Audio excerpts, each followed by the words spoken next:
Puis aujourd'hui, je fais des manifestations de temps en temps, et là aujourd'hui vraiment c'est trop quoi. Mais on voit que le climat, enfin l'ambiance est ok, le discours est beaucoup plus véhément. J'entends beaucoup plus de révolution, même de termes comme guillotine, choses comme ça qu'on voyait pas il y a un an encore. Donc ouais, moi je suis en colère clairement. J'ai jamais été autant en colère contre l'État qu'actuellement. Ça va beaucoup plus loin que là, on nous chie dessus, quoi. Je le dis, on nous chie dessus et on nous dit d'accepter ça avec la complicité des médias, la complicité de un peu tous les dirigeants, on va dire. Et on se sent impuissant réellement. Et du coup, on est là pour manifester. Et moi, je tiens aux manifs, mais pourquoi en réalité? Est-ce que ça suffit? Qu'est-ce que tu penses du nouveau Premier ministre qui a été nommé, Michel Barnier?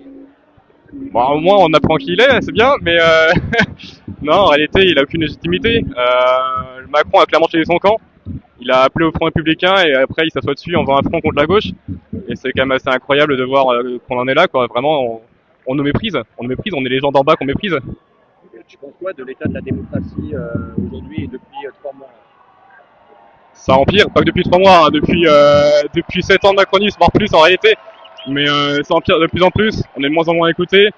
Et moi, ce qui me fait le plus peur en réalité, c'est le côté médiatique. C'est le côté que là, on voit le traitement avec l'information actuellement, des médias très complaisants avec le nouveau Premier ministre, avec tout ce qui se passe depuis des mois. Et quand on lit les presses un peu étrangères, c'est pas du tout le même discours, c'est beaucoup plus libéré, on dirait. Et pour moi, en fait, on est trop écrasé par le discours majoritaire en permanence. Et du coup, il peut pas y avoir de réel soulèvement. La gauche a quand même gagné il y a 2 mois. C'était inespéré. Alors, il n'y a pas de majorité absolue, mais pour autant, c'est quand même la gauche qui a gagné. Et c'était inespéré, mais pour autant, maintenant, l'espoir, il est dur à trouver, quoi.